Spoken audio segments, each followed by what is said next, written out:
২০২৫-২৬ অর্থ বছরের বাজেট ঘোষণা করেছেন অর্থ উপদেষ্টা ডক্টর সালেহ উদ্দিন আহমেদ। এবারের বাজেটের আকার ৭,০০০ কোটি টাকা কমিয়ে ধরা হয়েছে ৭,৯০,০০০ কোটি টাকা। এতে রাজস্ব আয়ের লক্ষ্য ধরা হয়েছে ৫,৬৪,০০০ কোটি টাকা। এছাড়া মূল্যস্ফীতির লক্ষ্যমাত্রা ধরা হয়েছে ৬.৫%। সোমবার দুপুরে বিটিভিতে সরাসরি সম্প্রচারের মাধ্যমে এসব তথ্য জানান তিনি। এছাড়া বাজেটে জিডিপির প্রবৃদ্ধির লক্ষ্যমাত্রা ৫.25% নির্ধারণ করা হয়েছে।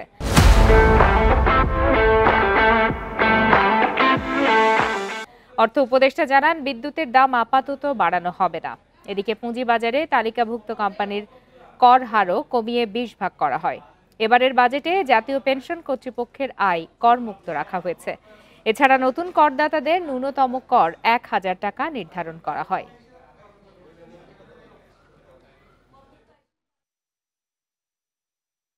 নাগরিকদের জীবনযাত্রার মান উন্নয়নের পাশাপাশি অর্থনীতিকে সচল রাখতে জ্বালানির পর্যাপ্ত সরবরাহ নিশ্চিত করা এবং একই সাথে তা যথাসম্ভব সাশ্রয়ী রাখা অত্যন্ত গুরুত্বপূর্ণ।